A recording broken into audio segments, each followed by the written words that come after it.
بنورنا الدنيا وننشر في الفضاء أملا ونعلي عزم همتنا فمن طلب العلا وصل. محترم اساتذہ کرام، جدید دانشوران ملت،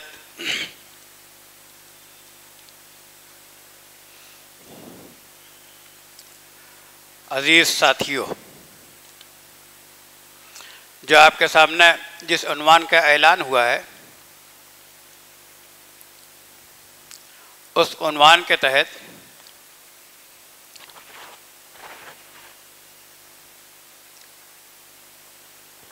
کم از کم 4 موضوعات آنے تھے اور آنے ہیں. اگر اجمالی طور پر گفتگو کی صورت ممکن ہو سکی تو ہو جائے گا، ورنہ کچھ ہی اس کے اجزاء پائیں گے. ایک تو ہے عصر حاضر طریقہ تحفظ عقائد اسلام اور مزاحم کنٹراڈکٹ کرنے والے فیکٹرز، مزاحم سرچشموں کی نشاندہی. اور اس کے تحت 3 اور ہیں. نمبر 1 وحدت ادیان کا فتنہ، ریلیجیس انٹرفیتھ ڈائلاگ، سنکریٹزم.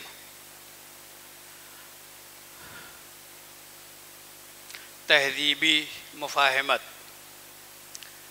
افکار و عقائد کی مفاہمت. تو اس کی اصلاح کے لیے جو عنوان قائم ہوگا اس کا نام ہے توحید الحق. ابھی جو اس سے پہلے سنکریٹزم یا انٹرفیتھ وغیرہ کی بات کا تصور کا فتنہ پیش کیا گیا، فتنہ ذکر کیا گیا، اس میں ہوتا یہ ہے کہ مختلف مذاہب سے، مختلف عقائد سے، مختلف فکروں سے ٹھیک اچھی خوبیوں پر مبنی چیزوں کو ڈھونڈ کر کے ان کو اختیار کر لیا جائے، اور یہ سمجھا جائے کہ یہ سب چیزیں خدا تعالیٰ کے ایک ہونے، توحید کے قائل ہونے کے ساتھ اگر جمع ہو جائیں تو بھی خدا تعالیٰ کی طرف سے، اللہ تعالیٰ کی طرف سے سارے پیغام آتے ہیں جو نبیوں پر آتے ہیں. ہدایات، احکام خدا تعالیٰ کی طرف سے آتے ہیں. یعنی سارے انبیاء، سارے مصلحین قوم، سارے ریفارمرز، سارے وہ حضرات جو اپنی قوم میں کبھی پیغمبر، کبھی اوتار، کبھی کسی اور نام سے جانے گئے، ان سب میں سے جس کی تعلیم پسند آئے اس کو اختیار کر لیا جائے. تو آخرت میں نجات کے لیے خدا تعالیٰ کا ایک ہونا، اس عقیدے پر آدمی قائم رہے اور کسی کی اتباع کرے، سب کو ٹھیک سمجھے، سب کی کچھ باتوں کو ٹھیک سمجھ کر اختیار کر لے، تو اس کی آخرت میں نجات ہو جائے گی. یہ ان اصطلاحوں کا مطلب ہے. ٹرمنالوجی جو ہم نے ذکر کی، سنکریٹزم، ڈائلاگ، کچھ دو کچھ لو، انٹرفیتھ، اور اب مدرسہ ڈسکورس کے نام سے وہ چل پڑا ہے. پہلے تو جدید تعلیم یافتوں میں ان کے کام چلتے تھے، اب مدرسوں کے اندر یہ اپنی فکر کے حاملین پیدا کرنے کی فکر میں ہیں. اور اس کے بعد کا جو عنوان ہے وہ ہے دین اسلام میں تنگی نہیں. تو ہم جو کچھ آپ کے سامنے پیش کریں گے، پہلے ارادہ کچھ اور تھا، لیکن آپ لوگوں کا جو سامنا اب ہمارے سامنے صورتحال آئی، اس میں ہم نے بالکل بدل دیا. جو آخری تھا اس کو سب سے پہلے پیش کریں گے. اور اس کا قصہ یہ ہے کہ حضرت مولانا محمد اشرف علی تھانوی رحمۃ اللہ علیہ نے 1912 عیسوی میں الہ آباد کے عبداللہ کی مسجد میں، جو اسٹیشن الہ آباد یونیورسٹی ہائی کورٹ کے بالکل قریب ہے، وہاں پر ایک وعظ فرمایا تھا، ایک خطاب کیا تھا. اس میں جدید تعلیم یافتہ طبقہ کثرت سے وہاں پر موجود تھا. ظاہر ہے ججوں کا شہر ہے، پولیٹیشینس کا شہر ہے، یونیورسٹی بڑی ہے. پہلے یو پی کے 5 بڑی جو اب یونیورسٹیاں ہیں ان سب کے امتحانات اسی الہ آباد یونیورسٹی سے ہوتے تھے. بڑی اہمیت کا حامل شہر تھا. بلکہ علی گڑھ کو تو، الہ آباد کو تو ایک مرتبہ مرکز کی حیثیت دی جانے کی تجویز پیش ہو گئی تھی. اور آپ کو معلوم ہے جو ہندوستان کا اسٹینڈرڈ ٹائم لیا جاتا ہے وہ الہ آباد سے لیا جاتا ہے. بہرحال تو وہاں پر حضرت مولانا اشرف علی تھانوی رحمۃ اللہ علیہ کا وعظ ہوا، اور وعظ میں انہوں نے آیت قرآنی کی تلاوت کی ما جعل علیکم فی الدین من حرج، اور اس کا ترجمہ کیا کہ خدا تعالیٰ نے دین اسلام میں تمہارے لیے تنگی نہیں رکھی، اور ارشاد فرمایا کہ آج کا ہمارا موضوع یہی ہے۔ تو اس مجلس میں دو حضرات ہائیلی ایجوکیٹڈ، ایک نے دوسرے سے کہا، دونوں دوست کے انداز سے تھے، ایک نے دوسرے سے کہا کہ دعویٰ بہت بڑا ہے، دیکھو ثابت ہوتا ہے۔ واز ہوا، وہ واز چھپ گیا ہے، اس وقت ہی چھپ گیا تھا، اور اس کا انگریزی ترجمہ بھی اسی وقت ہو گیا تھا۔ اور یہ جو خطبات حکیم الامت کی جلدیں ہیں، 32 جلدیں، ان میں سے 17ویں جلد میں 35 صفحے کا یہ واز لکھا ہوا موجود ہے۔ حضرت مولانا تھانوی رحمۃ اللہ علیہ نے اس میں ایک ایک اعتراض کا، ایک ایک چیز کی جو بے چین کرنے والی تھی اور دین سے بیدار کرنے والی ہو سکتی ہے، لوگوں کو الجھن میں ڈال سکتے ہیں کہ ساری دین کے اوپر کیسے عمل ہو سکتا ہے، جگہ جگہ پر رکاوٹ۔ تو حضرت مولانا تھانوی رحمۃ اللہ علیہ کی اس تمہید کے ساتھ میں اسی واز کے چیدہ اقتباسات آپ کے سامنے سناتا ہوں۔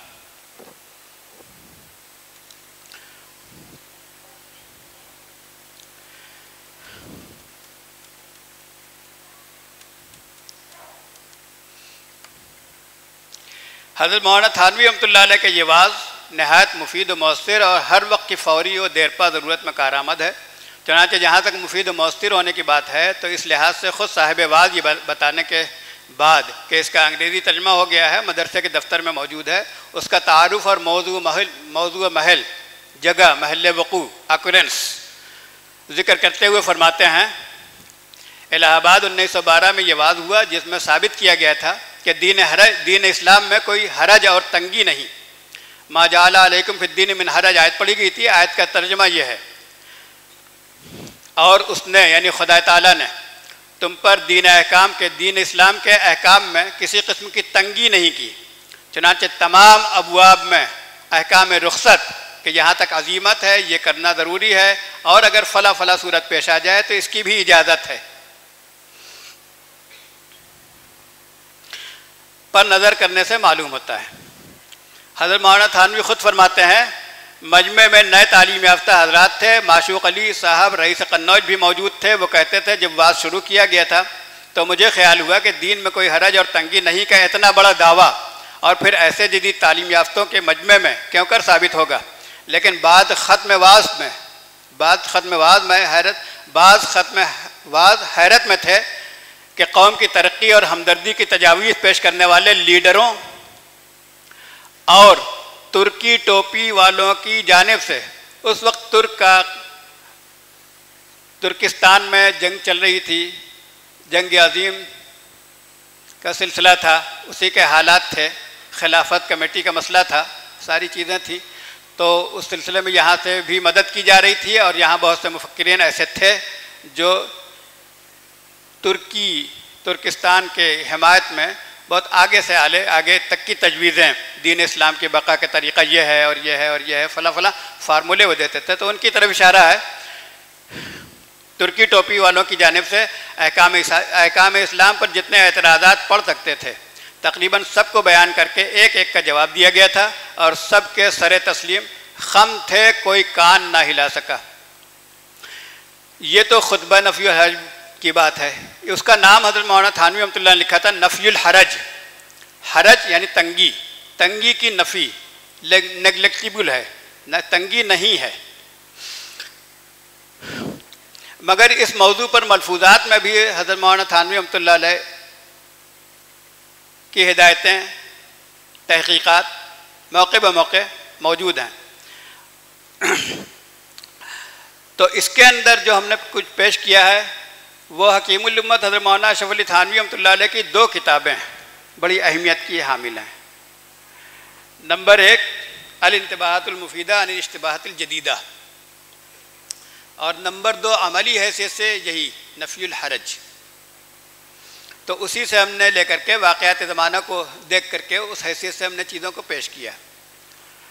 تو اب اس سلسلے میں کہ دین اسلام میں تنگی نہیں، یہ ثابت کرنے کے لیے، کیونکہ یہ بہت بڑا مسئلہ ہے، قدم قدم پر ہم دیکھتے ہیں رکاوٹ ہے.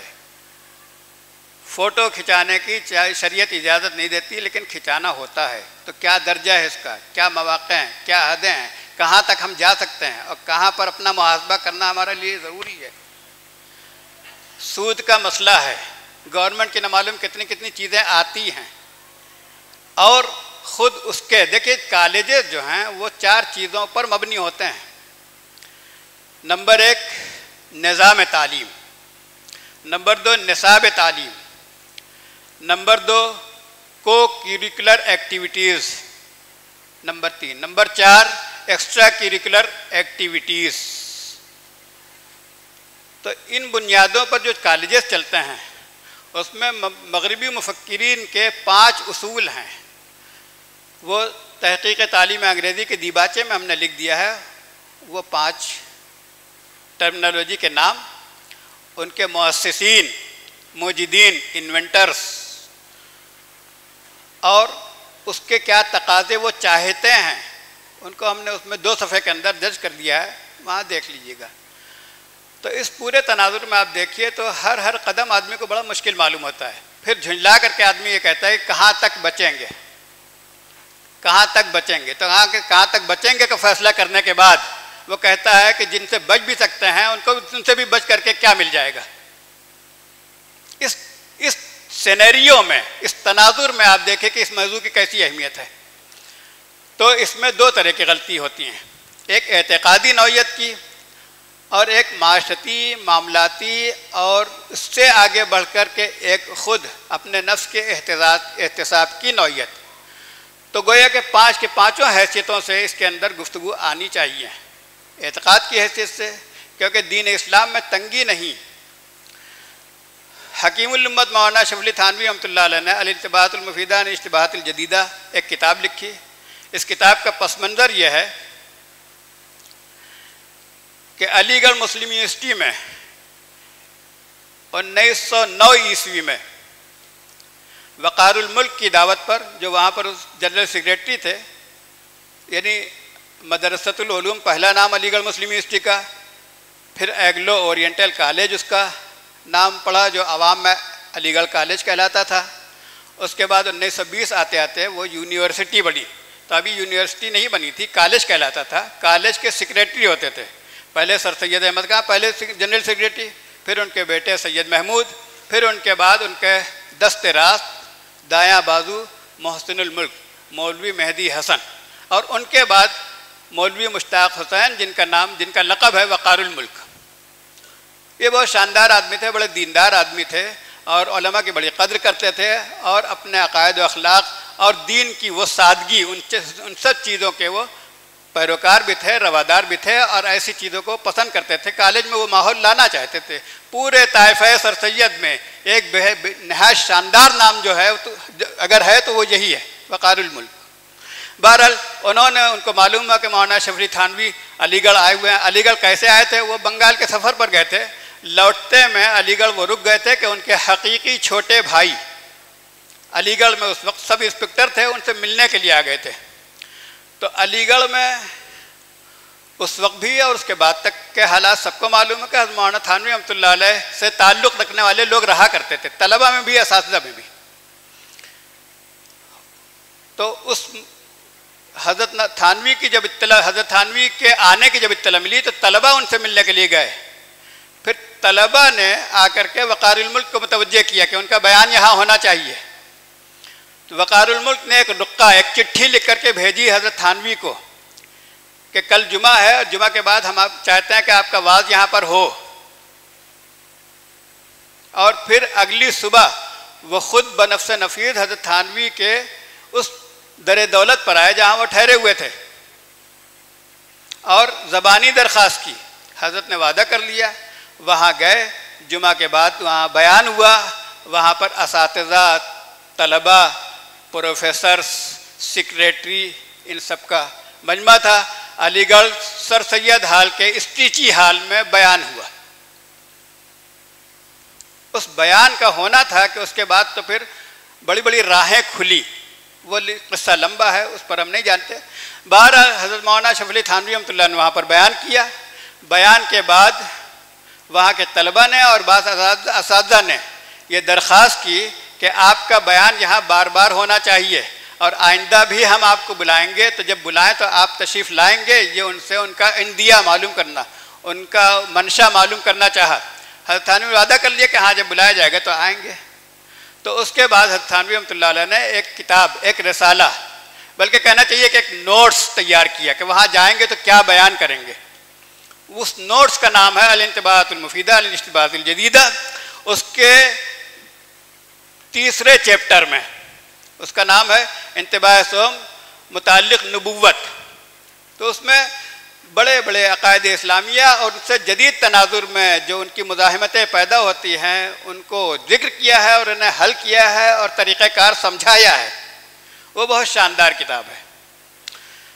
تو اس کے انتباہ سوم متعلق نبوت کے اندر 5ویں غلطی میں حضرت مولانا تھانوی رحمۃ اللہ نے لکھا ہے کہ اگر کسی کو یہ شبہ ہو کہ محمد رسول اللہ صلی اللہ علیہ وسلم آخری نبی ہیں، خاتم النبیین ہیں، حالانکہ یہ عقائد کی حد تک تو بات نبھ سکتی ہے، اعمال میں، معاملات میں، معاشرت میں، تمام طرح کے تمدنی اصولوں میں، تمام طرح کے سیاسی تعلقات میں طرح طرح کی پیچیدگیاں موجود ہیں، اور دوسری طرف قدرت کا یہ اصول شروع سے چلا آیا ہے کہ احوال زمانہ کے بدلنے سے احکام خدا بدل جایا کرتے ہیں۔ چنانچہ نبوت کا سلسلہ بتلاتا ہے کہ جب جب زمانے میں زیادہ بگاڑ پیدا ہوا، نیا نبی آ گیا۔ حضرت موسیٰ کے بعد داؤد آ گئے، سلیمان آ گئے، یحییٰ آ گئے اور عیسیٰ آ گئے۔ حالات بدلتے گئے، نبوت کے احکام کا یعنی خدا تعالیٰ کی طرف سے جو احکام آنے تھے بدلے حالات کے مطابق، یعنی اس سے نبردازمہ ہونے کے لیے اس نو کے آنا شروع ہوئے، آتے رہے۔ تو حضرت عیسیٰ سے حضور صلی اللہ علیہ وسلم کا زمانہ 600 سال ہے یا کچھ زائد کم، 550 600 سال ہے، اور حضور صلی اللہ علیہ وسلم سے آج کا زمانہ 600 سال کا بھی ڈبل اور اس سے بھی زائد۔ اور 1912 عیسوی میں یہ لکھا جا رہا ہے، یہ نوٹس، یہ الانتباہات اس میں ذکر کر رہے ہیں۔ تو دوگنی مدت سے زائد گزر گئی، کیا زمانے کے حالات نہیں بدل گئے؟ جب بدل گئے تو نبوت کے احکام کیوں نہیں بدل سکتے؟ تو اس کا جواب تو حضرت مولانا تھانوی نے یہ دیا ہے کہ خدا تعالی علیم ہے، اس کے علم کی کوئی تھا نہیں۔ آپ کو یہ 2 لکیریں اپنے ہاتھ پر نظر آ رہی ہیں، اس سے زیادہ واضح اور اتنی زیادہ کہ اس وضاحت کا ہم اندازہ نہیں کر سکتے، قیامت تک کے حالات خدا تعالیٰ کے سامنے دکھائی دے رہے ہیں۔ تو عالم، دوسری طرف خدا تعالیٰ کا ہر کام حکمت پر مبنی ہوتا ہے، بے عقلی کا کام نہیں ہوتا کہ جلدی میں کہہ دیا پھر سوچنا پڑا ہے پھر بدلنا پڑ رہا ہے، ہر کام حکمت پر۔ تو خدا علیم حکیم کیا اس پر قدرت نہیں رکھتا کہ قیامت تک آنے والے حالات کو پیش نظر رکھ کر کے ایسے قوانین بتلا دے جو جاری ہوتے رہیں؟ یہ تو عقلی جواب ہو گیا۔ لیکن پھر ایک شبہ حضرت تھانوی نے قائم کیا ہے کہ اگر کوئی یہ کہے تو ٹھیک ہے، مان لیا ہم نے، لیکن ہمارا مشاہدہ تو یہ کہتا ہے کہ معاملہ کچھ اور ہے۔ جگہ جگہ تمدن کی گاڑی اٹکتی ہے۔ اس کو فرماتے ہیں، سنیے،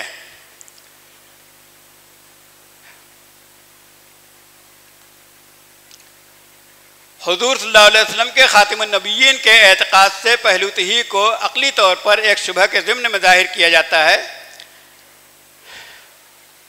کہ زمانہ بدلنے سے جب مصلحتیں بدلتی ہیں اور اسی بنا پر شریعتوں میں تبدیلی و منسوخی کا عمل ہوتا آیا ہے، تو یہ کیسے ہو سکتا ہے کہ حضرت عیسیٰ علیہ السلام سے حضور صلی اللہ علیہ وسلم تک کل 600 سال کا فضل ہے، اور اس عرصے میں تقاضے بدل گئے، خدا تعالیٰ کی طرف سے آنے والے احکام بدل گئے، شریعت بدل گئی، مگر حضور صلی اللہ علیہ وسلم سے اس وقت تک 2 گنی مدت سے بھی زائد ہو گئی، جس میں احوال زمانہ بدل گئے، تو شریعت کیوں نہ بدلی؟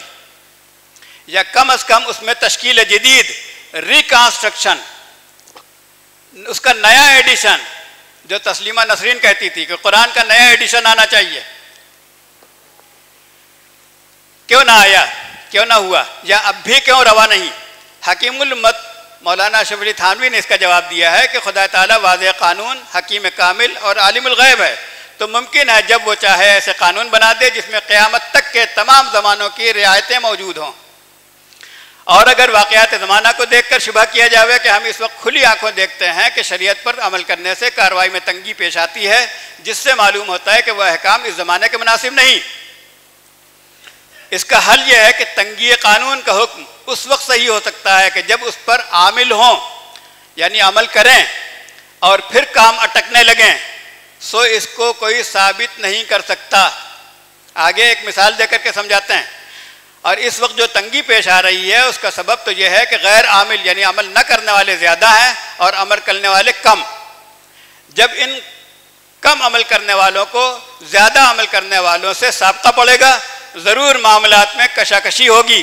سو اس تنگی کا باعث ہمارا طرز معاشرت ہے، نہ کہ احکام شریعت۔ آپ اپنے تمدن کو، اپنی معاشرت کو، یہ ادارے چلانے والے جامعہ اسلامیہ اشاعت العلوم کلکوا کے ادارے کا ادارہ چلانے والے اور اس کے ماتحت ذیلی بہت سے ادارے ہیں، ان کو چلانے والے یہ حضرات بہت ہی زیادہ سپاس گزاری کے مستحق ہیں کہ وہ معاشرہ پیدا کر رہے ہیں کہ آپ اپنا معاشرہ ڈھالیے، اپنی بنیادوں پر ڈھالیے، اسلامی بنیادوں پر ڈھالیے، تو آپ کے معاشرے کے تحت ساری سوسائٹی، سارا سوشل ورک، سارے اعمال، ساری چیزیں اس طور پر انجام دیں گی، تو پھر نہ اتنی بے چینی اور نہ اتنے آوازیں۔ تو اس تنگی کا معاشرہ طرز معاشرت نہ کہ احکام شریعت۔ جیسے طبیب مریض کو 10 چیزیں کھانے کو بتلاتا ہے مگر اس کے گاؤں میں ایک بھی نہیں ملتی، تو یہ تنگی طب میں نہیں ہوئی، گاؤں کی تجارت میں ہوئی۔ اور ایک اصول، ایک بات اور بتلاتے ہیں اور بڑا زوردار اس کے اندر، یعنی یوٹیلیٹیرینزم کا اصول، اور فرد پر جماعت کو، انڈیویڈول پر ادارے کو، اور خیر کثیر کے لیے ضرر قلیل کو گوارا کرنے کو جو بین الاقوامی مسئلہ ہے اس طور پر ثابت کرتے ہیں۔ پھر جدید بدلتے حالات کا سہارا لے کر تو یہ اعتراض ہو ہی نہیں سکتا، کیونکہ علوم جدیدہ میں ہمہ وقتی طور پر 2 اصول نہایت کارآمد قرار دیے جا چکے ہیں۔ نمبر 1 افادیت کا اصول، نمبر 2 فرد کے مفاد پر جماعت کے مفاد کی ترجیح کا اصول، یعنی مصلحت عامہ و مفاد ادارہ کا فرد کے مفاد پر مقدم ہونا۔ ایسے اصولوں پر مبنی امور و احکام تنگی کے الزام سے بری سمجھے جاتے ہیں۔ یہاں تک تو الانتباہات کا مضمون تھا۔ آگے حضرت مولانا تھانوی رحمۃ اللہ علیہ نے ملفوظات پر مبنی افادات درج کیے ہیں، ان میں چھوٹے چھوٹے تھوڑے تھوڑے سے فقروں میں، اقتباس میں، کوٹیشنز میں ان باتوں کو سنیے۔ ذیلی عنوان ہے، عنوان کے تحت قانون نرم، نفاذ سخت۔ قانون نرم، نفاذ سخت، اس کو یہ چھوٹا سا فقرہ اس کو نوٹ کر لیجئے۔ قانون نرم، نفاذ سخت، اور قانون سخت، یہ دونوں چیز الگ الگ ہے۔ دیکھیے اس کو مثال دے کر کے بتاتے ہیں۔ دیکھیے نماز کیسی آسان چیز ہے مگر اس کی تاکید کس قدر سختی سے کی گئی ہے۔ نماز بہت ہلکی چیز ہوتی ہے، اب وہ جو نہ پڑھنے کا ایک مزاج بنا لے اس کے اوپر بھاری ہو جاتی ہے، لیکن نماز بہت ہلکی چیز ہے۔ نیت باندھا، صرف الحمدللہ پڑھ لیا، کوئی آیت پڑھ لی، چھوٹی سے چھوٹی چند آیتیں پڑھ لی، چھوٹی سے چھوٹی سورت پڑھ لی، اور جس کو یاد نہیں ہے اس کے لیے یہاں تک آسانی ہے کہ صرف سبحان اللہ کہہ کر کے رکوع کر دو، اور رکوع میں 7 مرتبہ نہ کہو، 3 ہی مرتبہ سبحان اللہ کہو۔ مطلب اتنی زیادہ رعایتیں ہیں۔ لیکن اگر کوئی نماز نہ پڑھے تو کیسی کیسی وعیدیں ہیں۔ پہاڑ پر چڑھا کر کے اس کو گرا دو، بند کر دو، کیسے کیسے خطرناک اس کے عواقب ہیں، سزائیں ہیں۔ تو نفاذ پر سختی دی گئی ہے، کام بہت آسان ہے۔ جیسے نماز کیسی آسان چیز ہے مگر اس کی تاکید کس قدر سختی کے ساتھ کی گئی ہے، پابندی کس سختی سے کرائی جاتی ہے، تو کیا اس سے نماز سخت ہو گئی؟ سختی بتاتے ہیں، سختی اور قانون کی سختی میں فرق۔ سختی تو یہ تھی کہ یہ کہا جاتا ہے کہ 15 گھنٹے نماز میں کھڑے رہو، تو کہتا ہے کہ بھئی قانون بہت سخت ہے۔ یہ سختی تھی. اب تو یہ ہے کہ الحمد شریف پڑھ کر کے قل اللہ پڑھ لیے، پڑھ کر قیام کو ختم کر دو، اور اگر کسی کو یہ بھی یاد نہ ہو 3 مرتبہ سبحان اللہ پڑھ کر رکوع میں چلے جاؤ. لیکن کاہلی کی گنجائش نہیں ہے، بعد میں تیاری کرتے رہو، تلافی کی فکر کرتے رہو، اپنے آپ کو اس کے اوپر کہ یاد ہو جائے کچھ قرآن، اس کی طرف میں متوجہ کرو، ترغیبی ہے. اصول کی ہر کام میں ضرورت ہوتی ہے، ہر کام قاعدہ اور قانون کا محتاج ہوا کرتا ہے، مگر لوگ قانون سے گھبراتے ہیں. قانون کی خاصیت یہ، تو اصل گھبراہٹ اور تنگی جو ہے وہ اپنے نفس کی ہے کہ وہ مائل نہیں ہوتا. قانون کی خاصیت یہ ہوتی ہے کہ وہ کتنا ہی سہل ہو. یہ دیکھیے، یہ مولانا اشرف علی تھانوی اپنے وقت کے، اپنے زمانے کے امام النفسیات ہیں. یہ سائیکالوجی کے اور سائیکیٹری کے اور معالجہ نفسی کے ماہر ہیں. اور کیسے ماہر ہیں اس کا اگر آپ کو نمونہ دیکھنا ہو تو تربیت السالک، انفاس عیسیٰ، ان کتابوں کو دیکھ لیا جائے، وہ بہت خوبی کے ساتھ اندازہ ہوگا. بعض سائیکیٹریشین نے مولانا اشرف علی تھانوی کو اپنے وقت کے سب سے بڑے سائیکیٹریشین، نیورولوجسٹ سگمنڈ فرائیڈ سے تقابل کر کے پیش کیا ہے کہ مولانا تھانوی کے ہاں معالجہ نفسی جس پیمانے پر پہنچا ہے اس کے قریب تک یہ شخص نہیں پہنچ سکا. لیکن اگر قانون اپنی ذات میں نرم ہو مگر اس کی پابندی سختی سے کرائی جاوے، وہ سخت نہیں. اگر اس کو بھی سخت سمجھا جاوے تو اس کا کیا علاج؟ یہ سمجھ کی سختی ہے، قانون کی سختی نہیں. اس کو کیسے نرم کیا جائے؟ یعنی سمجھ کی جو سختی ہے اس کو نرم نہیں کیا جا سکتا. دین میں تنگی نہیں. واقعہ یہ ہے اگر تنگی ہوتی تو حضور صلی اللہ علیہ وسلم یہ نہ فرماتے الدین یسر، دین آسان ہے. آدمی اس میں تنگی سمجھتا ہو، یہ اس کی نظر کا قصور ہے. اب نظر کے قصور کی مثال سنیے، اور مثال علم مناظر اور علم مرایا میں، آپتھلمولوجی میں ویژول فیلڈ اور اس کا جو دائرہ ہے، اپنے نظروں سے نکلنے والی شعاعیں اور ان کا جو اپلیکیشن ہے، اس کی مثال سے یہ سمجھاتے ہیں. فرماتے ہیں میں اس کی ایک مثال بیان کرتا ہوں. جیسے ایک سڑک ہے سیدھی، جس میں کہیں ٹیڑھا پن نہیں، اور چوڑی بھی اس قدر ہے کہ اس میں 4-5 سوار برابر چل سکتے ہیں، اور سڑک پر دو رویا دونوں جانب درخت کھڑے ہیں. اور یہ مسئلہ علم مناظر کا اور مشاہدہ بھی ہے کہ نگاہ دور پہنچ کر اس قدر سمٹ جاتی ہے کہ درخت باہم ملے ہوئے نظر آنے لگتے ہیں. اب جو شخص حقیقت سے ناواقف ہے وہ آگے بڑھنے کی ہمت نہیں کر سکتا. اس کو وہم ہے کہ آگے سڑک بند ہے، مگر جو حقیقت سے باخبر ہے، واقف ہے، وہ اس سے کہے گا کہ تو چلنا تو شروع کر، ہمت نہ ہار، جہاں تک کھلا ہوا نظر آ رہا ہے وہاں تک تو چل، آگے پھر راستہ کھلا ہوا نظر آوے گا. کام کرنے سے راستہ کھلتا ہے، اس انتظار میں نہ رہے کہ پہلے سے راستہ نظر آئے تو آگے قدم رکھے. اس کی مثال ایسی ہے کہ بڑی سڑک، اور مثال وہی ہے جو اوپر گزری.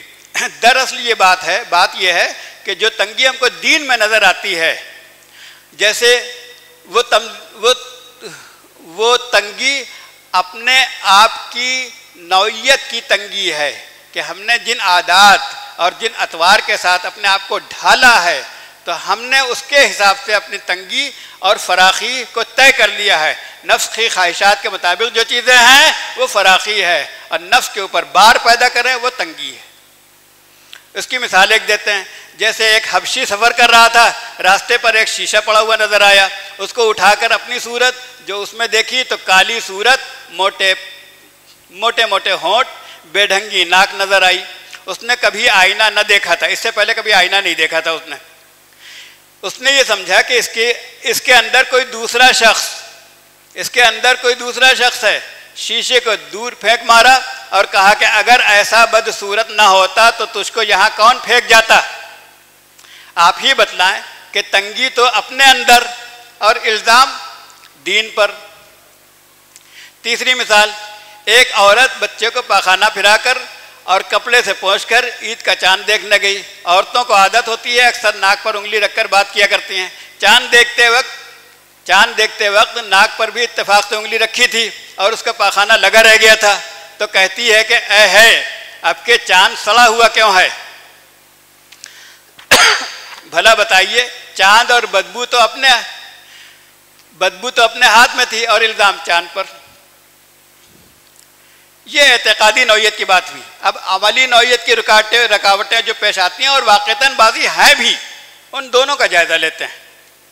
تمدنی رکاوٹیں یعنی سوشل رکاوٹیں، ایک تو یہ ہے کہ کوئی عمل کرنا چاہے دوسرے نہیں کرنے دیتے۔ چنانچہ دیکھ لیجئے آج کل کوئی شریعت پر عمل چاہتا ہے تو ضرور رکاوٹیں پیدا کی جاتی ہیں۔ عقائد سے تو کوئی ہٹا نہیں سکتا، کیونکہ عقیدہ دل کا، قلب کا فعل ہے، وہاں اعمال میں رکاوٹیں ہیں، اور معاملات وہ اعمال ہیں کہ جن کا تعلق دوسروں سے ہوتا ہے۔ دیکھیں بڑی نفسیاتی گفتگو انہوں نے کی ہے۔ معاملات وہ چیزیں جن کا تعلق دوسروں سے ہوتا ہے، تو جب تک دونوں باہمت اور پکے نہ ہوں معاملات کی اصلاح کیسے ہو؟ مذاق عام طور پر بگڑے ہوئے ہیں۔ اگر ایک شخص اصلاح معاملے کی کوشش کرتا ہے تو دوسرا پکا نہیں ہوتا، اور آپ پڑوسن مجھ سے ہو۔ اگر ایک شخص اصلاح معاملے کی کوشش کرتا ہے، آپ پڑوسن مجھ سے ہو، اس کو بھی بگاڑ لیتا ہے۔ بس اس طرح سے ایک سے دوسرے سے تیسرا مبتلا ہو کر سب ایک بلائے عام میں مبتلا ہو گئے ہیں کہ سب معاملات بگڑ گئے ہیں، اور مسائل شریعہ پر اعتراض کرتے ہیں کہ بہت تنگ ہیں۔ مگر اس تنگی کا مرجع تو ہمارا طرز معاشرت ہے، نہ کہ احکام شریعت۔ یہ تو ہوئی معاملات سے دوسروں سے جو سابقے پڑتے ہیں ان میں پیدا ہونے والی رکاوٹ۔ بہت اصولی اجمالی گفتگو یہاں کی جا رہی ہے۔ دوسری نفسی، اپنے نفس کی رکاوٹ۔ خود اپنے نفس کی مزاحمت کی وجہ سے سستی غالب آ جاتی ہے۔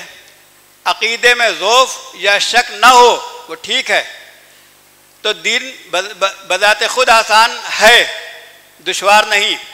یہ اور بات ہے کہ نفس کی مزاحمت کی وجہ سے اس میں دشواری آ جائے، چونکہ دینی اعمال میں نفس کی خواہشوں کو پامال کیا جاتا ہے اور اس کی مخالفت کی جاتی ہے، اور یہ بات نفس کو گرا ہوتی ہے، مگر اس سے دین کے آسان ہونے کی نفی نہیں ہوتی۔ ہاں، نفس کی کشاکشی دور کرنے کی تدبیر ہونی چاہیے۔ اسی لیے قرآن میں ہے ما جعل علیکم فی الدین من حرج سے پہلے وجاہدوا فی سبیل اللہ وجاہدوا فی اللہ حق جہادہ، دین کے کام میں خوب کوشش کیا کرو۔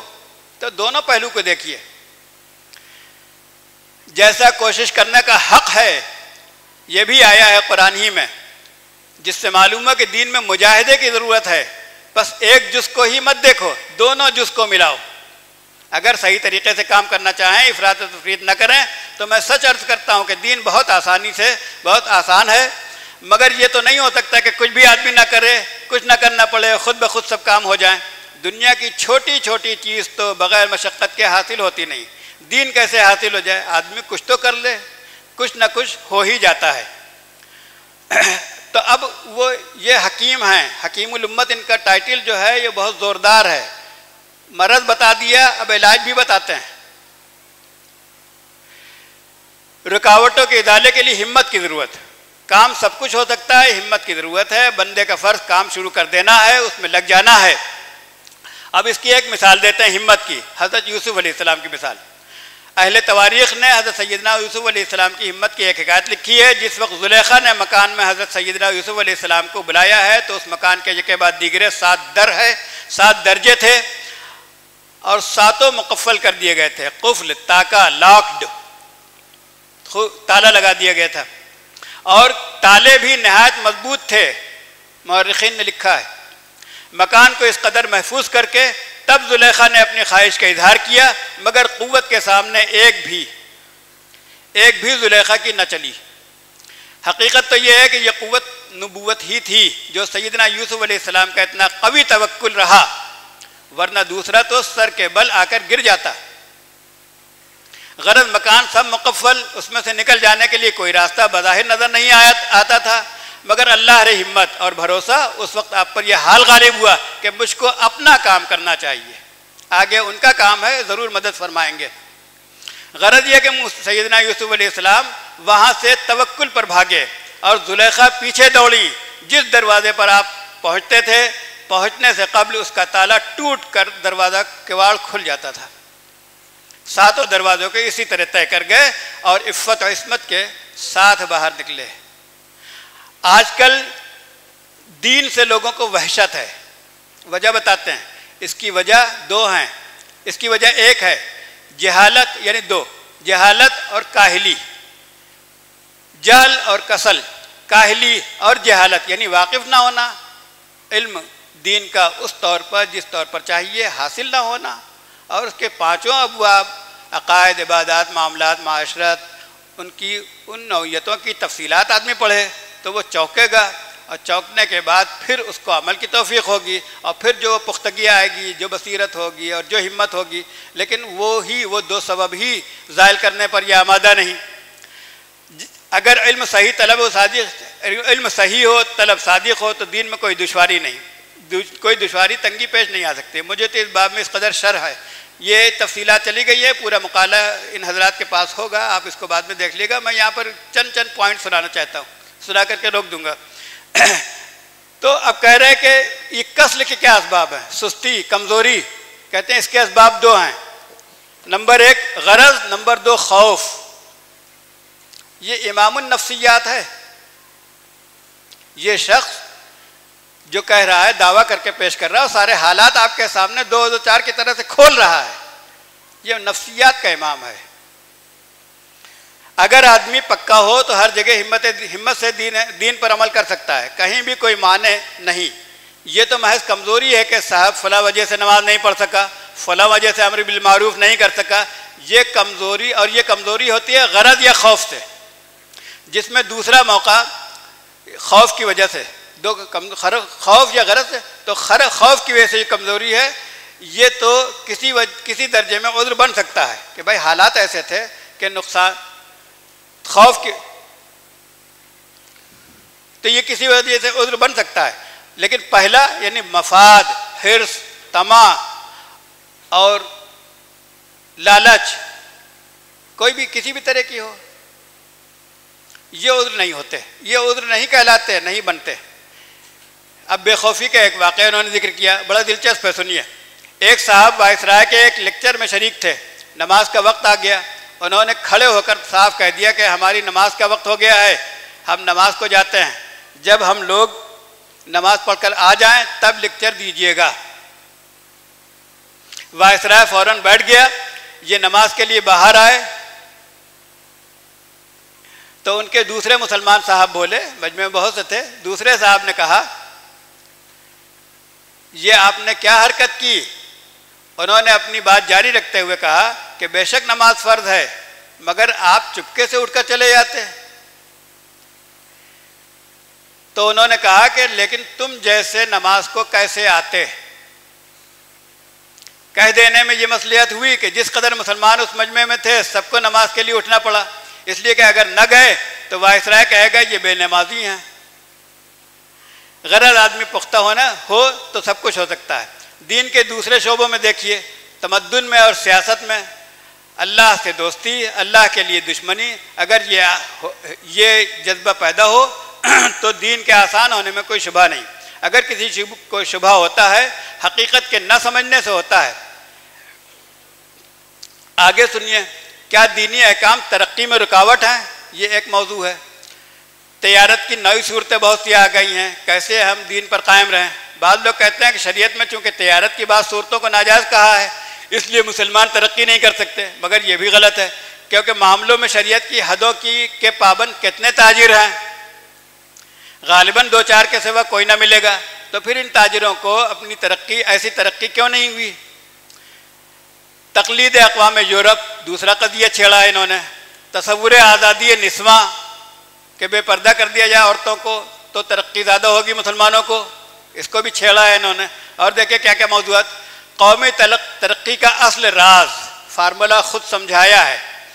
اور پھر ایک یہاں پر حکایت بیان کی ہے، اس سے ذرا سا بات کو سمجھنا چاہیے۔ کانپور کے علاقے میں ایک گاؤں ہے گجنیر، وہاں پر ایک مسلمان رئیس تھا، اس کا نام ادھار سنگھ۔ ہندوستان کے بعض علاقوں سے اس زمانے میں ارتداد کے واقعات جیسے اب اور زیادہ بڑھ گئے ہیں، سننے میں آتے تھے، تو حضرت تھانوی فرماتے ہیں میں نے سنا تھا کہ اس گاؤں کے لوگ آریہ ہونے والے ہیں، آریہ ہندویت اختیار کرنے والے، آریہ سماجی وہ گروہ ہے پورا پنڈت دیانند سرسوتی کا چلا ہوا، جو اگنی وش اس کا آخری بڑا نمائندہ تھا، ابھی جو کچھ دنوں پہلے اس کی موت ہوئی۔ بعض لوگوں نے مجھ پر ادھار سنگھ سے بھی اس کا ذکر آیا، تو اس نے جواب میں کہا کہ ہم آریہ کس طرح ہو سکتے ہیں، ہمارے یہاں تو تعزیہ بنتا ہے۔ میں نے کہا تعزیہ بنانا مت چھوڑنا، اب بتائیے، حالانکہ تعزیہ بنانا بدعت ہے، لیکن کہہ رہے تعزیہ بناتے رہنا۔ آگے لکھتے ہیں کہ ویو کیسا ہونا چاہیے۔ بعض لوگوں نے مجھ پر اعتراض کیا، میں نے کہا کہ تم نے غور نہیں کیا، یہ شخص جب تک تعزیہ بنائے گا کافر نہ ہوگا۔ تعزیہ بے شک معصیت ہے، بدعت ہے، مگر اس کے لیے تو معصیت اور بدعت یہ کفر کے لیے بچاؤ ہے، پروٹیکشن ہے۔ آگے سنیے دوسرا واقعہ۔ مولانا محمد یعقوب نانوتوی رحمۃ اللہ علیہ، یہ مولانا شبلی تھانوی کے استاد تھے۔ ایک زمانے میں اجمیر تشریف رکھتے تھے، اتفاق سے عشرہ محرم میں ایک مقام پر تعزیہ داروں میں اور ہندوؤں میں جھگڑا ہو گیا۔ وہاں کے سنی عمائد جو وہاں کے رؤسا تھے اور سربراوردہ لوگ تھے، انہوں نے علماء سے فتویٰ معلوم کیا، ہندوؤں کا اور تعزیہ داروں کا جھگڑا ہے۔ علماء سے فتویٰ معلوم کیا کہ ہندوؤں اور تعزیہ داروں کا جھگڑا ہے، ہم کو کیا کرنا چاہیے؟ علماء نے جواب دیا کہ کفر اور بدعت کی لڑائی ہے، تم کو الگ رہنا چاہیے۔ پھر وہ لوگ مولانا کے پاس، مولانا یعقوب صاحب کے پاس آئے، یہ دارالعلوم دیوبند کے پہلے صدر مدرس ہیں۔ مولانا کے پاس آئے، آ کر کے انہوں نے دریافت کیا۔ مولانا محمد یعقوب صاحب رحمۃ اللہ علیہ نے فرمایا کہ یہ بدعت اور کفر کی لڑائی نہیں ہے، یہ بلکہ اسلام اور کفر کی لڑائی ہے۔ کفار بدعت سمجھ کر تھوڑی مخالفت کر رہے ہیں، وہ تو اسلامی شعائر سمجھ کر مقابلہ کر رہے ہیں، جاؤ ان کا مقابلہ کرو۔ تیسرا واقعہ ایک اور سن لیے، یہ بھی دلچسپ ہے۔ کیرانہ میں زمانہ تحریک، یعنی تحریک جو انگریزوں کو ملک چھوڑ کے عنوان سے جو تحریکیں چلتی تھیں، کیرانہ میں زمانہ تحریک خلافت میں میری ایک مولوی صاحب سے گفتگو ہوئی۔ میں نے کہا کہ اور بات تو بعد میں ہوگی، پہلے ترکوں کی سلطنت کو، اسلامی سلطنت کو ثابت کر دیجئے، تب دوسروں کو نصرت کی یعنی ان کی مدد کی ترغیب دیجیے گا۔ اور میں نے ان سے پوچھا کہ یہ بتلائیے کہ مجموعہ کفر اور اسلام کیا ہوگا، جس جگہ پر، جس واقعے میں، جن حالات میں کچھ باتیں کفر کی ہوں اور کچھ باتیں اسلام کی ہوں، تو نتیجہ آپ کیا بتائیں گے، ان دونوں کا رزلٹ کیا ہوگا؟ اور یہ واقعہ ہے کہ فاسد اور صالح، اچھا اور برا، انجام اس کا ہوتا ہے برا، یہ ہر جگہ پلس مائنس مائنس ہوتا ہے۔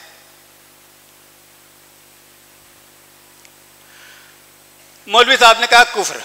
میں نے کہا اب یہ بتلاؤ کہ ترکوں کی حکومت جو اس وقت ہے وہ شخصی ہے یا جمہوری؟ مولوی صاحب نے کہا جمہوری۔ میں نے کہا اس میں جو پارلیمنٹ ہے وہ کفار و مسلمانوں سے مرکب ہے یا خالص مسلمانوں کی ہے؟ انہوں نے کہا مسلم اور کافر میں مشترک ہے۔ میں نے کہا کہ مجموعہ کیا ہوا، پھر نصرت کیسی؟ کیا غیر اسلامی سلطنت کی نصرت کراتے ہو، ان کی مدد کراتے ہو؟ حیرت میں رہ گئے۔ آگے سنیے، کہنے لگے یہ تو کچھ اور ہی نکلا، سارا بنا بنایا قصہ بگڑ گیا۔ میں نے کہا کہ اگر آپ جواب نہ دے سکیں تو ہم سے پوچھیے، اپنے علماء اور لیڈروں سے پوچھ کر جب جواب دو۔ خاموش تھے بیچارے۔ میں نے کہا جاؤ، اب کیا کرو گے؟ جن کو تم مخالف سمجھتے ہو اور خشک ملا کہتے ہو، اس کا جواب بھی انہی سے پوچھو، ہمارے ہی پاس ہے۔ ہم کہتے ہیں کہ پھر بھی ان ترکوں کی حمایت اور مدد اور تعاون ضروری ہے، واجب ہے۔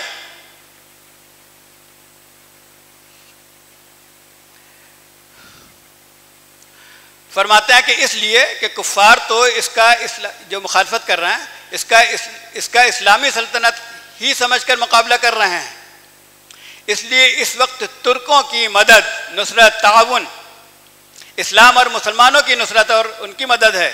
اس پر بے حد خوش ہوئے اور دعائیں دیں اور مجھ کو خوشی میں کچھ نقد نذرانہ بھی دیا۔ لیکن اس میں ایک اصول یاد رکھنا چاہیے آپ لوگوں کو بھی اور ہم کو بھی، سب کو۔ عالم حقانی وہ نہیں ہے جو تمہاری مرضی کے موافق فتویٰ دے، اس میں غرض کا شبہ قوی ہوتا ہے۔ وہ عوام کو اپنے سے مانوس کرنا چاہتا ہے۔ جو شخص کسی کی مرضی کی رعایت نہ کرے سمجھ لو وہی وہ صحیح حکم شرعی بتلانے والا ہوتا ہے۔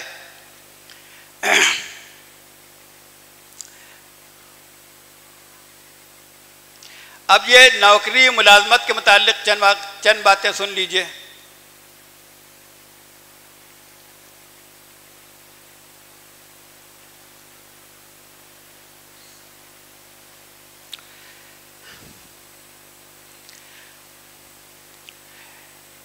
ایک صاحب نے مولانا تھانوی سے مسئلہ معلوم کیا، محکمہ رجسٹری کی ملازمت کے متعلق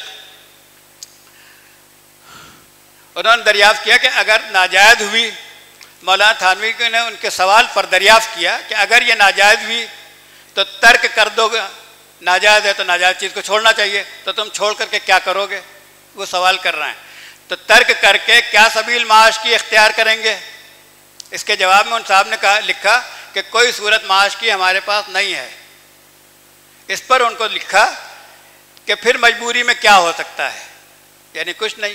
مطلب یہ ہے کہ نہ جواز کا جائز نہیں کہا جا سکتا، نہ جواز کا فتویٰ دے سکتا ہوں جب تک نہ چھوڑیں، جب تک نہ چھوڑ سکیں حرام سمجھیں اور کرتے رہیں، تاکہ قیامت میں شرمندہ مجرم میں تو شمار ہوں۔ انکار کر کے ناجائز کو جائز قرار دے لیا، یہ عقیدے کی خرابی ہو گئی اور خدا تعالیٰ کے حکم سے انحراف ہوا۔ آگے لکھتے ہیں کہ اگر کوئی شخص ناجائز نوکری میں مبتلا ہو تو اس کو یکلخت ملازمت ترک نہ کر دینا چاہیے، بلکہ کسی اور ذریعہ معاش کی فکر میں رہے، اور جب کوئی حلال ذریعہ میسر آ جائے فوراً چھوڑ دے۔ اس سے پہلے ہرگز نہ کرے، کیونکہ اب تو ایک ہی بلا میں مبتلا ہے، اور اس کے بعد جو وسوسے آئیں گے، جو قلب کی تشویشیں پیدا ہوگی۔ جیسے اکبر الہ آبادی نے ایک شعر کہا ہے،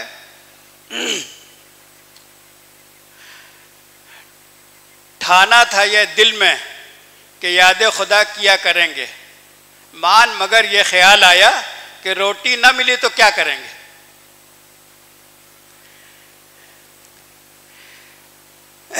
تو اسی کو فرماتے ہیں کہ محقق اہل علم جو ہے وہ ناجائز نوکریاں چھوڑاتے نہیں،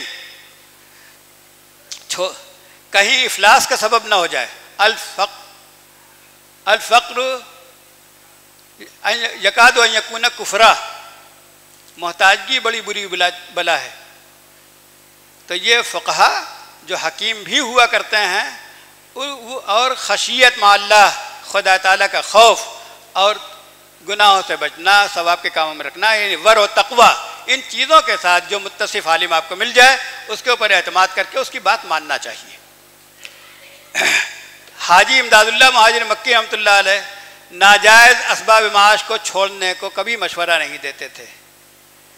تو یہ سب بات ہیں، لیکن اس کے بعد یہ سب احوال انہوں نے بتلا دیے۔ لیکن اب ایک بات رہ جاتی ہے کہ چلیے ہم نے مان لیا کہ ہماری معاشرت کی تنگی ہے، ہماری سوسائٹی خراب ہے، عمل نہ کرنے والے زیادہ ہیں، عمل کرنے والوں کو ان سے سابقہ پڑتا ہے، اس لیے جب دونوں پکے نہیں ہوتے تو ڈھیلا ہوتا چلا جاتا ہے اور کاروبار بگڑتا چلا جاتا ہے، معاملہ بگڑتا چلا جاتا ہے۔ ہم نے مان لیا ہماری سستی، تو اس سستی میں بھی تو بتائیے کیا کریں، آگے اس کو بتاتے ہیں۔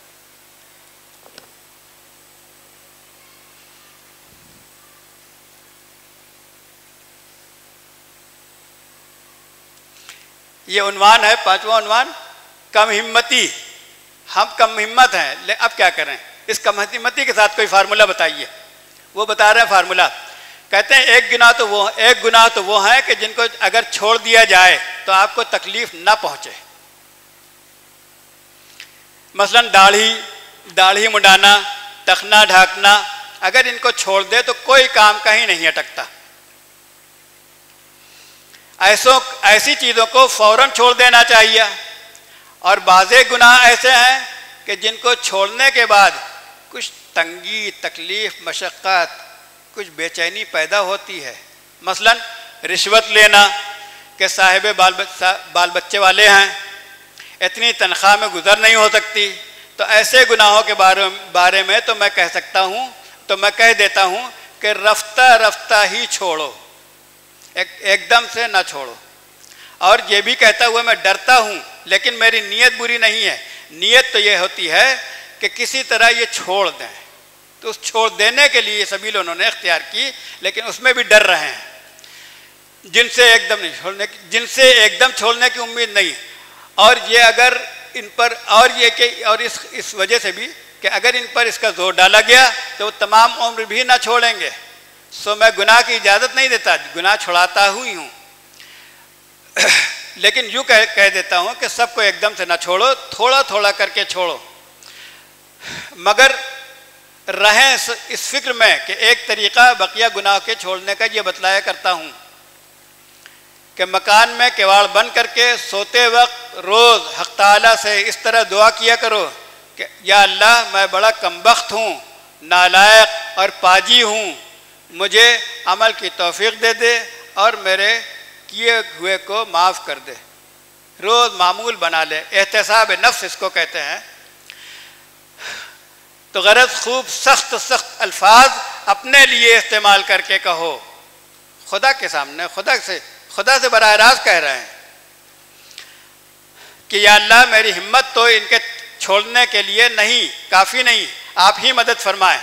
یہ ترکیب کر کے تو دیکھو انشاءاللہ تعالیٰ ایک ہی 2 ہفتے میں گناہ ختم، مگر کوئی کوتاہی نہیں، گناہ ختم۔ آگے ایک عنوان ہے احسان و احتساب۔ دیکھیے یاد رکھیے جس چیز کو لفظ ہم کہتے ہیں طبیعت یہ چاہ رہی ہے، طبیعت اچھی ہے، طبیعت خراب ہے، طبیعت کا تقاضا ہے، طبیعت گڑبڑ ہو گئی ہے، اور اطباء کے ہاں بھی یہ لفظ استعمال ہوتا ہے، طبیعت کو مدبرہ بدن کہتے ہیں، اور پہلے سے یہ چلا آ رہا ہے کہ طبیعت کے تقاضے کے مطابق ہی بدن کے امور انجام پاتے ہیں۔ تو طبیعت تو ایک چیز ہے۔ کہتے ہیں کہ بعض دفعہ 1 روپیہ ایسا رکھنا جس سے دل میں کھٹک تھی، رزق کچھ روز کے بعد اس کو تباہی بنا دیتا ہے، کہ دل میں ایک داعیہ ایسا پیدا ہو جاتا ہے جو اس سے بالاضطرار کام کراتا رہتا ہے، گناہ میں پھنس گیا ہے اور گناہ کو سمجھ بھی رہا ہے، گناہ اب چھوڑ نہیں سکتا، اس لیے کہ وہ جیسے کہتے ہیں مرض ہوتے ہیں تو مرض بعض پرانے ہو جاتے ہیں تو طبیعت اس کو ایڈاپٹ کر لیتی ہے، اب وہ اپنے آپ کو مریض نہیں سمجھتا، اور بعض مرتبہ اس کو نیگلیکٹ بھی کرتا رہتا ہے، ان احوال کو، ان علامات کو، ان چیزوں کو جو اس کے انجام کے طور پر، پروگنوسس کے طور پر پیش آ سکتے ہیں کہ خطرناکی ہے، وہ اس کو سناتا بھی رہتا ہے، لیکن اس کا کام چل رہا ہے، اس لیے وہ چلاتا رہتا ہے۔ تو کرونک ڈیزیزز میں، مزمن امراض میں ایڈاپٹیشن کا یہ عمل ہوتا ہے، ایڈاپٹ کر لیتی طبیعت۔ ایسے ہی دوسری ساری نفسیاتی چیزوں میں طبیعت ایڈاپٹ کر لیتی ہے۔ وہی کہہ رہے ہیں کہ اب عادت پڑ گئی ہے تو اب اس کو چلاتا رہتا ہے وہ۔ تو یہ چلانے والا بھی ایک مسئلہ، ایک فلسفہ ہے، اس کو بھی سمجھنا چاہیے کہ اول مرتبہ دل میں کھٹک تو پیدا ہوتی ہے، لیکن اگر اس کھٹک پر عمل نہ ہوا اور اس کو دوبارہ کر لیا تو پھر یہ کھٹک کمزور ہو جاتی ہے اور دھیرے دھیرے فنا ہو جاتی ہے۔ تو آپ اپنی طبیعت کو، جس کو انٹیوشن یا ما فی الضمیر یا باطن کا ایک تقاضا یہ کہتے ہیں، وہ بڑی اہمیت رکھتی ہیں وہ چیزیں۔ تو اس لیے کہتے ہیں کہ قلب کی نگرانی ہر وقت رہنا چاہیے، قلب کی نگرانی رکھنا چاہیے۔ حق تعالیٰ کی نظر انسان کے قلب پر ہوتی ہے، اس کی نیت اور ارادے پر ہوتی ہے، اگر وہ خالص اللہ کے لیے ہو مگر عمل میں کوتاہی ہو جائے تو وہ اکثر معاف ہو جاتی ہے۔ تو عقائد مضبوط رکھیں، اور جن گناہوں میں پھنسے ہیں ان کو چھوڑنے کا عزم رکھیں، اور رات میں 1 مرتبہ اللہ کو، خدا تعالیٰ کو خدا مان کر اور اپنی حقیقت پر نظر کر کے کہ بالکل ذلیل خدا کے سامنے، بالکل ذلیل خوار اور ایسے متکبرانہ ہمارے اعمال، اس کی معافی چاہے، عاجزی چاہے، استغفار کرے، یہ 2-3 کام کریں تو انشاءاللہ مولانا تھانوی رحمۃ اللہ علیہ فرماتے ہیں کہ پوری اصلاح کی امید ہو جاتی ہے۔ ابھی یہ تو 5واں کا ہم نے آپ کو سنا دیا۔ شروع میں جو موضوع تھا، عنوان تھا، اس پر صرف عنوان یعنی اصولی چند پوائنٹس اس کے ہم ذکر کر دیتے ہیں۔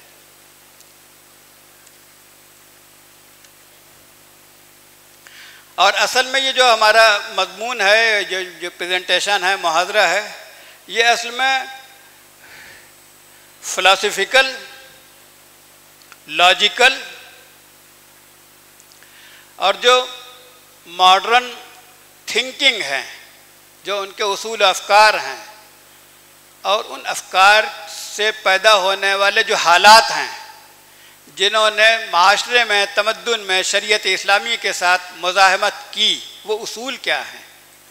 تو ان اصول کو سمجھنے کے لیے ایک دوسرے اصول ہیں مسلمان ہونے کی حیثیت سے، یا مذہبی ہونے کی حیثیت سے، یا مذہب پر گفتگو کرنے کی حیثیت سے، وہ الامام محمد قاسم نانوتوی رحمۃ اللہ علیہ کے حوالے سے میں پیش کرتا ہوں۔ وہ 8 ہیں۔ نمبر 1، خدا تعالیٰ کا ثبوت۔ سب سے پہلا مسئلہ یہ ہے خدا تعالیٰ کا ثبوت، کیونکہ جو مذہب کو بھی نہیں مانتے، ایتھیسٹ ہیں، ملحد ہیں، منکر خدا ہیں، ناستک ہیں، نہلسٹ ہیں، ان سے آپ کیسے یہ کہہ دیں گے کسی چیز کے اچھی اور بری ہونے کے متعلق کہ خدا نے یہ کہا ہے؟ وہ خدا کو نہیں مانتا، تو ایسی چیز سے تو بات کرے جس کو وہ بھی مانتا ہو۔ تو نمبر 1 سب سے پہلا مسئلہ خدا کا ثبوت ہے۔ نمبر 2 خدا تعالیٰ کا ایک ہونا، خدا تعالیٰ کی وحدانیت۔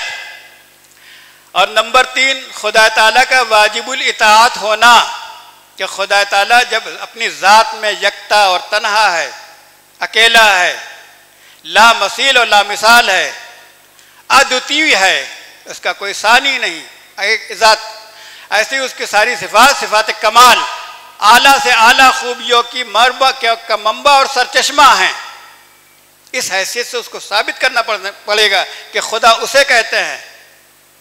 اور پھر جب وہ تمام خوبیوں کا سرچشمہ ہے، دوسری طرف انسان محتاج ہے، وہ محتاج نہیں ہے، وہ بے نیاز ہے، اور اگر انسان کسی چیز کے کسی کے سامنے سرنگو ہوتا ہے، عاجزی اختیار کرتا ہے، یا بات مانتا ہے، اطاعت و فرما برداری کرتا ہے، یا اس کے کہنے کے مطابق چلتا ہے، تو اس کے اسباب 2 ہوتے ہیں۔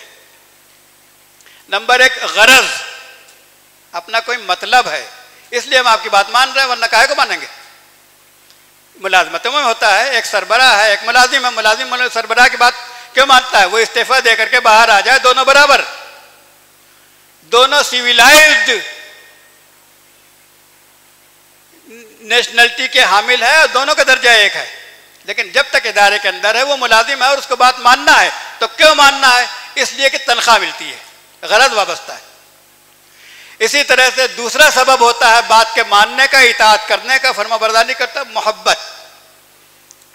تو تمام طرح کی اب محبت کیوں ہوتی ہے؟ یا تو خوبصورتی کی وجہ سے ہوتی ہے، یا اسی وجہ سے ہوتی ہے کہ ہمارا کوئی نفع وابستہ ہے، یا ہمارا کوئی ضرر اور نقصان وابستہ ہے۔ اگر اس کے ساتھ ہم اپنی چیزوں کو، اپنے تعلق کو، اپنی وابستگی کو متعلق نہ کریں، تو یہ 3 چیزیں ہوتی ہیں: محبت، نفع، ضرر۔ یہ تینوں چیزیں خدا تعالیٰ کے لیے جب آپ اس کو تفصیل سے پڑھیں گے ایک ایک بات سمجھ میں آ جائے گی، آخری انتہا پر پہنچی ہوئی ہیں۔ اس لیے خدا تعالیٰ واجب الاطاعت ہے، یعنی اس کی فرما برداری ضروری ہے، اس کی فرما برداری ضروری ہے، یعنی عبادت کے لیے تو ضروری ہے کہ مالک ہو، لیکن اطاعت کے لیے ضروری ہے کہ آپ کی غرض اور آپ کا محتاج ہونا اس سے وابستہ ہو۔ بہرحال تو واجب الاطاعت، یہ 3 عقیدے جب تک آپ ثابت نہیں کر لیں گے، اور یہ ثابت قرآن سے اور حدیث سے نہیں ہوں گے، یہ ثابت ہوں گے عقلی اصولوں سے۔ مسلمانوں سے تو آپ بات کر سکتے ہیں کہ خدا نے یہ کہا، رسول نے یہ کہا، اور یہ فلاں سلف اسلاف کی فلاں فلاں تصریحات، فلاں فلاں کتابوں سے، فلاں فلاں کوٹیشن سے یہ بات ثابت ہو، یہ مسلمان مخاطب اس کا ہو سکتا ہے۔ لیکن مولانا محمد قاسم نانوتوی رحمۃ اللہ علیہ کے مخاطب انسان ہیں، یعنی دنیا بھر میں علم اور عقل کی راہ سے جو پیچیدگیاں پیدا ہوتی ہیں، یا شریعت اسلامی کے اوپر اس سے مزاحمت پیدا ہوتی ہے، یا اس کے عقائد کے اوپر ذلت اور شبہ، اس میں پھسلن پیدا کرنے کی کوشش کی جاتی ہے، اس کے جواب کے لیے مولانا تھانوی رحمۃ اللہ علیہ نے بڑے زوردار یہ اصول قائم کیے ہیں، اور ان اصولوں کو اپنی تصنیفات میں دکھلایا ہے جاری کر کے۔ تیسرا واجب الاطاعت ہونا۔ چوتھا نبوت کی ضرورت، نبیوں کا سلسلہ ہے کیوں، کیا غرض ہے؟ اور جو ملحد ہیں وہ کہتے ہیں کہ ضرورت نہیں ہے، پھر تو نبوت کی ضرورت۔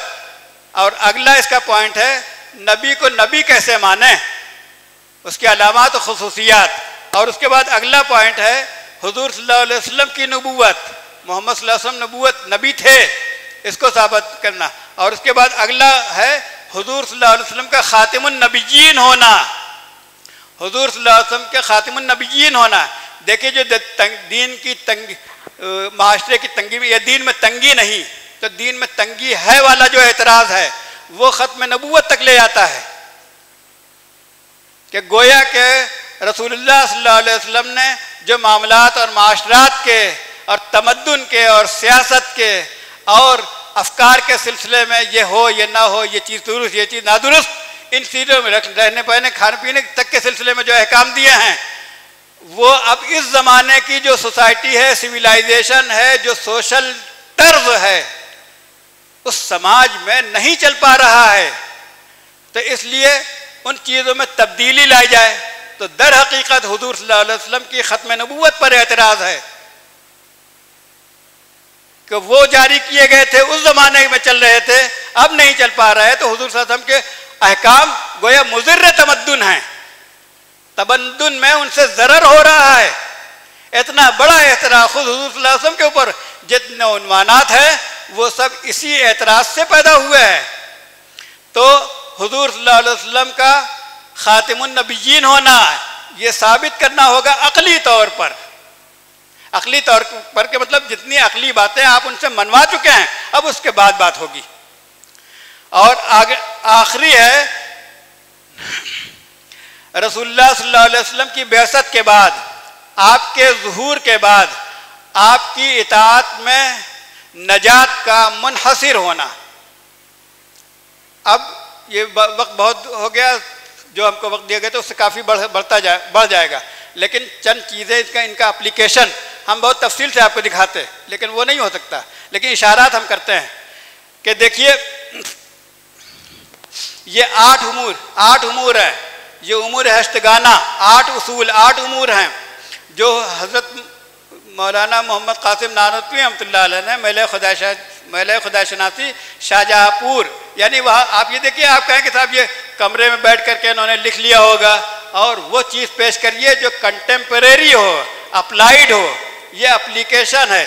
میلہ خدا شناسی کے دوسرے سال میں مارچ کے مہینے میں حضرت مولانا محمد قاسم نانوتوی نے آری سماجیوں کے سامنے، ملحدوں کے سامنے، مسلمان بدینوں کے سامنے، غیر مسلمین کبیر پنتھیوں کے سامنے اور عیسائیوں کے سامنے، ہنود کے سامنے، سب کے سامنے یہ خطاب کیا ہے. اور یہ 8 کے 8 باتیں وہاں سمجھائی ہیں، عقلی طور پر سمجھائی ہیں. طرح طرح کے وہاں پر اعتراض ہوئے ہیں کہ شیطان کو ہم نہیں مانتے، جنت دوزخ کو ہم نہیں مانتے. ان سب اعتراض کا جواب انہی اصولوں کے تحت لا کر کے دیا ہے.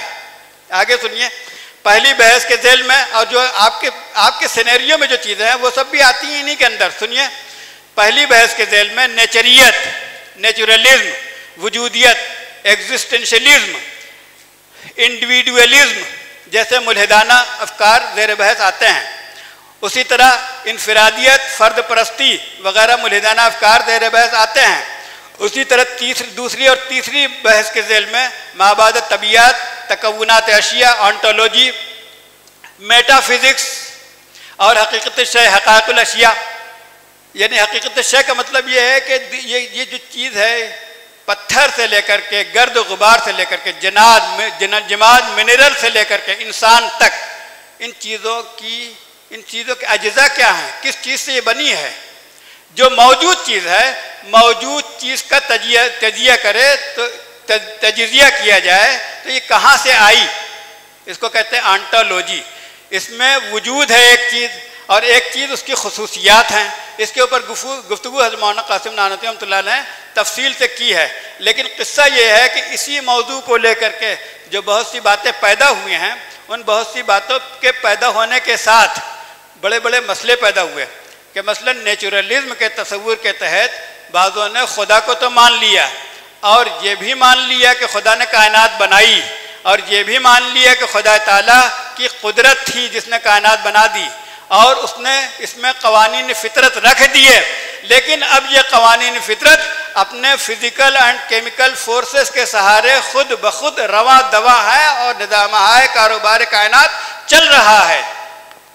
خدا کو اب اس میں دخل دینے کی ضرورت نہیں. خدا کے احکام اب انڈیویڈول میں اور معاشرے میں اور سیاست میں چلنے والے نہیں. اس فلسفے کے لیے بہت سے تصورات، بہت سے افکار وضع کیے گئے اور ان افکار کے تحت ہمارا سارا معاشرہ انکلوڈنگ انسٹیٹیوشنز چل رہے ہیں. بلکہ جتنے سبجیکٹ ہیں ان میں بھی یہ جاری ساری ہے. آگے دیکھیے، یہ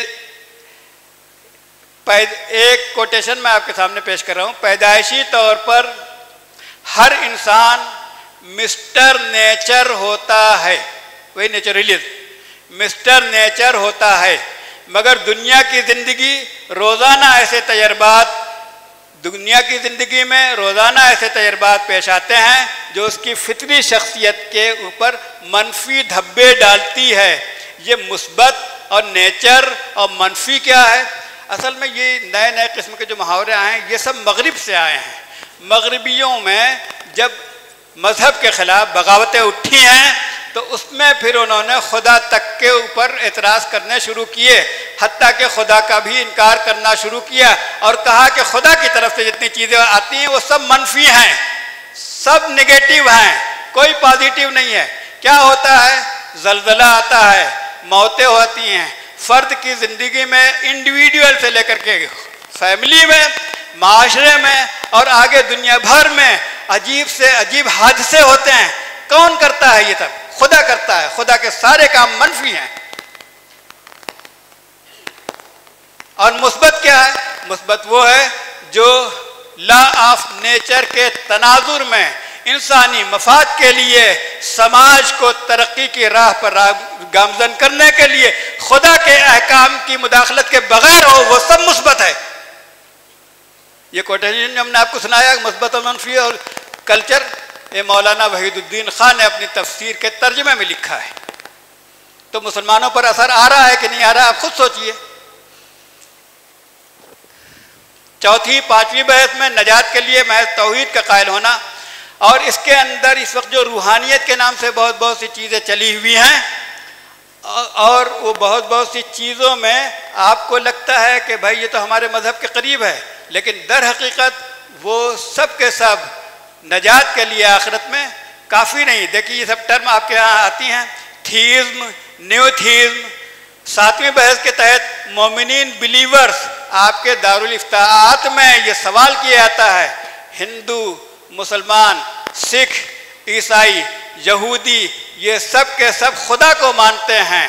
تو اگر ان سب کے ماننے والوں کے ساتھ مل کر کے ہر مذہب کی خیر و خوبی کو لے کر کے سماج کو ترقی کی راہ پر ایک دوسرے کی خیر سگالی اور رواداری کے ساتھ ترقی دلایا جائے معاشرے کو، تو اس میں حرج کیا ہے؟ اور استفتاء کیا جاتا ہے کہ جب مومنین سب ہیں تو یہ نجات کے لیے بھی کافی ہو جانا چاہیے، اور اس طرح کے اتحاد میں حرج کیا ہے؟ تو آپ جان لیجئے کہ اتحاد کے نام سے ابھی 1880 عیسوی کے آس پاس ایک تحریک اٹھی، مغرب میں تحریک اٹھی، اور یہ تحریک اٹھانے والے دو قسم کے لوگ تھے، یعنی دو آدمی تھے اور یہ دونوں میاں بیوی تھے. ان لوگوں نے تحریک اٹھائی اور تحریک اٹھانے کے بعد یہ کیا کہ اس سے امراض کے ازالے میں، یعنی انہوں نے سیشن چلائے، نماز پڑھتے تھے، وہ نماز کے لوگوں کو اکٹھا کرتے تھے، کچھ معمولات انہوں نے طے کیے، لیکن ان سب کی اپروچ دنیاوی غرض، ان کو مذہب سے بھی لینا دینا نہیں. تو طرح کے فلسفے اور طرح کی تھیوریز آ گئی ہیں. اس میں اسلامی چیزوں کو اس حیثیت سے آپ دیکھ لیں، حالات کیا ہو رہے ہیں. وہ ہندو، وہ مسلمان، بیوی مسلمان، وہ ہندو، اور اپنے گھر کے اندر پتہ چلا انہوں نے گرجا بھی بنا رکھا ہے، مندر بھی بنا رکھا ہے اور مسجد بھی بنا رکھا ہے. جس کا جو جی چاہے اس طرح کی عبادت کرے اور اپنی آتما کی شانتی کے لیے.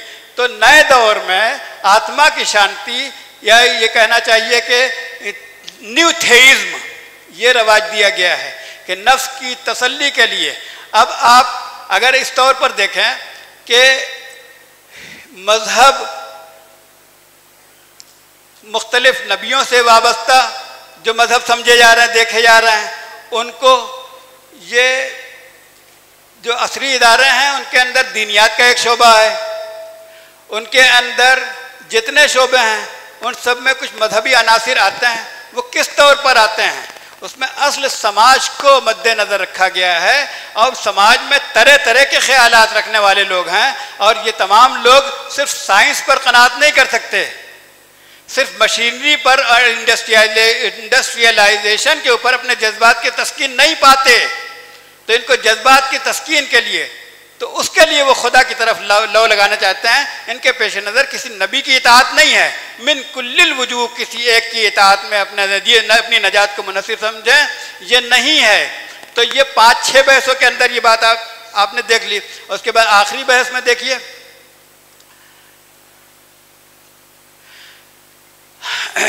کہ یہ 5ویں 6ٹھی بحث، 5ویں اور چوتھی 5ویں بحث میں نجات کے لیے محض توحید کا قائل ہونا یعنی استشراقی، استقرابی، روحانیت و الہیت آتے ہیں، جبکہ 6ٹھی اور 7ویں بحث کے تحت مومنین توحید کے ساتھ کسی بھی نبی کا قائل ہونے کا کافی ہونا، کچھ لوگ کے مذاکرے یعنی ڈائلاگ، مذہبی مفاہمت، تکثیریت، تشکیل جدید، اور 8ویں بحث کے تحت توحید الحق، حق کا یعنی ایک ہی مذہب میں نجات کا منحصر ہونا۔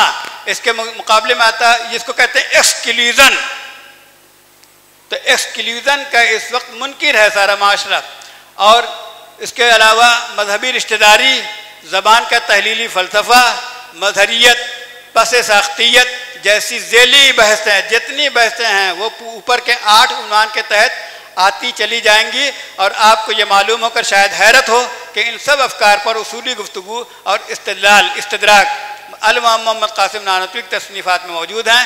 یہیں سے یہ بھی معلوم ہوا کہ ان افکار، خیالات، تلبیسات کے رد کے لیے صرف مذکورہ مغربی تصورات کافی نہیں، تصورات کا فلسفہ جان لینا کافی نہیں، بلکہ ضروری ہے کہ اہل حق کے عقلی دلائل کے استعمال کے ساتھ کلامیات قاسم سے بھی مناسبت پیدا کی جائے، اور اس مقصد کے لیے تحقیقات و استدلالات حکیم الامت سے بھی مدد لی جائے۔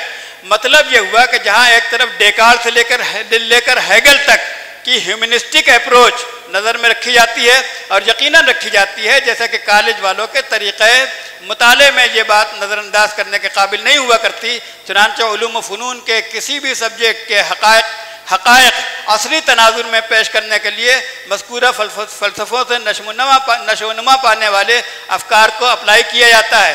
تاریخ، اردو، انگریزی لٹریچر، ادب، زبان، لنگوسٹک، ماڈرن فلسفی اور پولیٹیکل سائنس، سوشل اسٹڈیز یعنی سماجی علوم، فطری علوم یعنی نیچرل سائنس، شہریت، قانون، اسلامک اسٹڈیز، حتیٰ کہ دینیات تک میں ان سے رائے فرام، جو اوپر کے تصورات یعنی طریقہ مطالعہ اور طریقہ تحقیق، ان سے فرار ممکن نہیں۔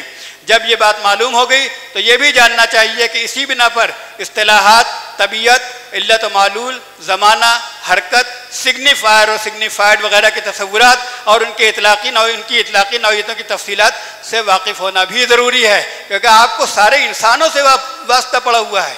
جب یہ بات معلوم ہو گئی، نیز یہ چیزیں استدلالات قاسم و اشرف میں کس تناظر میں آئی ہیں، ان سے واقفیت کے بغیر بھی چارہ نہیں۔ جب تک بنیاد سمجھی ہوئی نہ ہوگی، اصل جواب پر عبور مشکل ہوگا، کم از کم اہل علم کے لیے اور دینی درسیات کے فارغین کے لیے تو یہ بات ضروری ہے، کیونکہ یہی وہ حضرات ہیں جو عصری تعلیم گاہوں سے وابستہ نونہالوں اور ان کے اساتذہ کے لیے دلیل راہ ہیں۔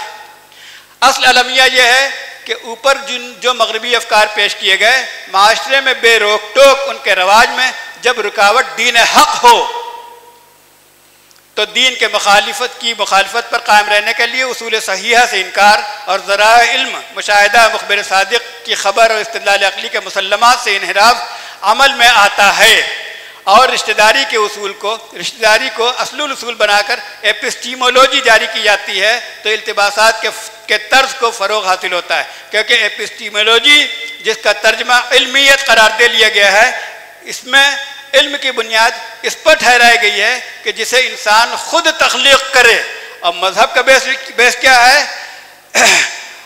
وَمَا أُوتِيتُم مِّنَ الْعِلْمِ إِلَّا قَلِيلًا۔ اس سے معلوم وَمَن يُؤْتَ الْحِكْمَةَ فَقَدْ أُوتِيَ خَيْرًا كَثِيرًا، مجہول کا صیغہ استعمال کیا گیا ہے۔ اس سے معلوم ہوتا ہے کہ اصل علم خدا کے پاس آتا ہے، اور اس کے مقابلے میں کسبی علوم بہت تھوڑے ہیں۔ اور یہاں کسبی علوم پر ہی انحصار ہے اور ادھر سے انکار ہے، اس کی طرف انکار ہے۔ بہرحال بات اب ختم کی جاتی ہے اسی پر، اور یہ مقالہ جن صاحب کو اس کے سننے سے کچھ رغبت پیدا ہوئی ہے کہ اور تفصیلات جاننی چاہیے، تو اس کے اندر چار طرح کے مضامین ہیں، اور چاروں مضامین کے عنوانات ہم نے شروع میں سنا دیے ہیں۔ اسی پر میں اپنی گفتگو کو ختم کرتا ہوں۔ وآخر دعوانا الحمدللہ رب العالمین۔